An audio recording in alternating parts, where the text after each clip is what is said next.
Hi, today we're in the Colorado desert, right outside the beautiful town, abandoned town of Desert Center. This is Interstate 10. And tonight, we're staying at the Corn Spring Campground. We're at the intersection of Corn Spring Road and Chuckwalla Road here, Chuckwalla Valley Road.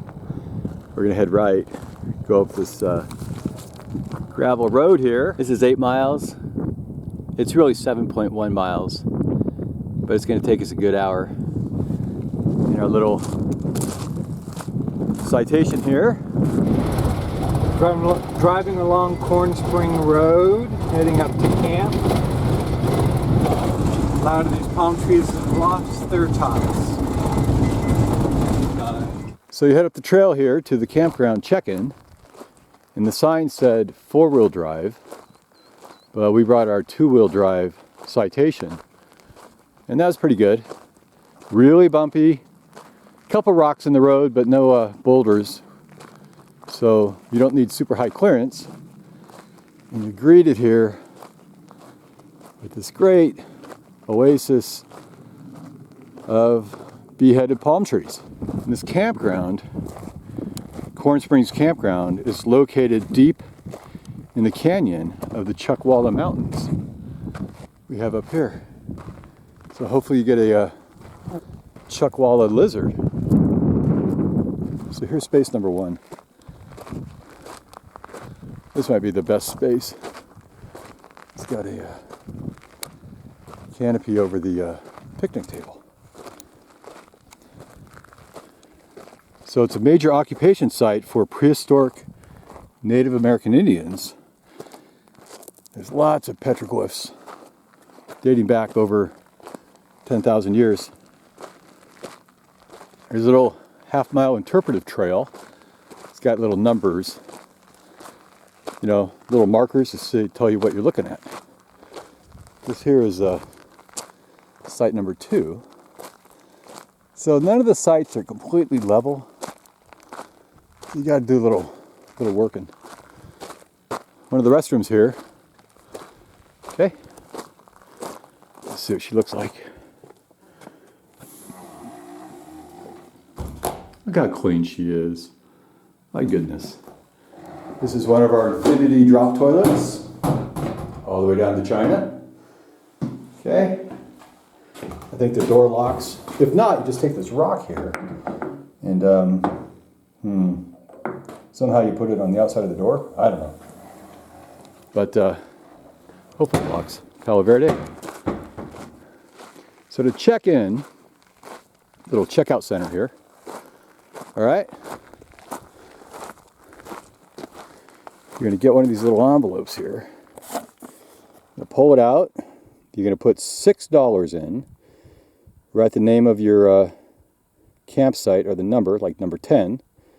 And then the date and your vehicle license number. You're going to rip off the stub, right?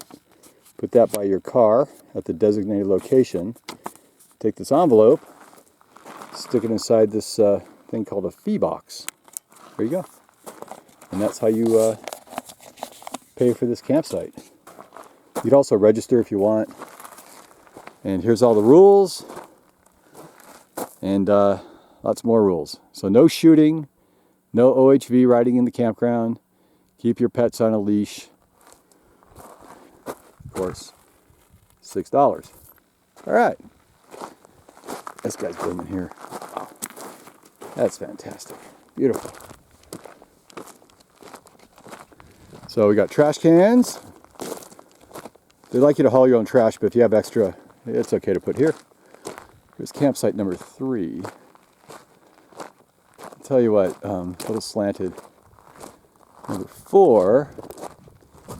So they're not as tent friendly because they're kind of bumpy with rocks. Number 5. And I said there's only 10 sites, maybe 9 sites here. I've never seen it fill up, but it's first come, first serve. So if you show up and you're number 11, I think you're out of luck. Okay, so like I mentioned, some of the sites have gazebos here over the picnic table, and some don't. And for right now, there's 4 cars here, and there's 3 sites with the gazebos. And so we got the site without the gazebo. This is number 6.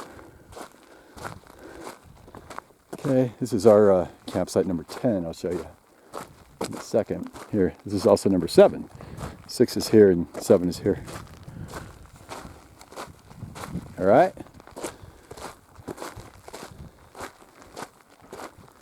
And here's a little well pump. You do need water, but I recommend bring your own water. Make sure you're ready. You got plenty of gas, oil, water, things to eat. Another restroom here. And there's 3 more sites down here, as you can tell, right? And this here is site number 10. And that's where we are today with our 2-wheel drive citation. Made it up here just fine. So we had to balance it out right here with the little wheel chocks. Popped it out. I'll show you our campsite here. Okay. We got the awning up. There's Uncle Casey enjoying the shade for 3 more minutes. Picnic table. Little stand-up barbecue grill unit if you want. We're defrosting our jumbo hot dogs. And here's our little fire ring. Wow. So I think this is a pretty good place to come. A little out of the way. And you got to go through Desert Center. That's not very romantic. But once you're here, this is a pretty nice place. All right, so one of my favorite parts about this campground are the Ocotillos. This guy's about 12, maybe 14 feet high. And they don't get as big as they do down in Anza Borrego, where you might find them like 25 feet tall. But it's April 2nd, and they're blooming here, so this is fantastic. And I'm so excited, I'm going to do a whole video on these guys. But you find them out here all on the hillside, coming down, right? Here's our campground, and then all the way to the entrance part where you turn up the hill to come into the campground. Here's our oasis. But we also got other guys here as well, right?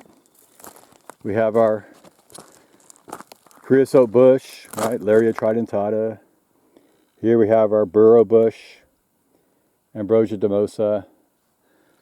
Okay, we have some ironwoods, Palo Verde, tea bush, all sorts of other guys. There's a trail, kind of take a trail here, right here.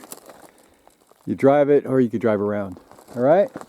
So this is a great place to come to. It's not very crowded. It's only $6. You can't beat it. Just make sure you don't come in the rain because it's hard to get up the road. But otherwise, I think you'll really like this place. All right, thanks for watching. Bye.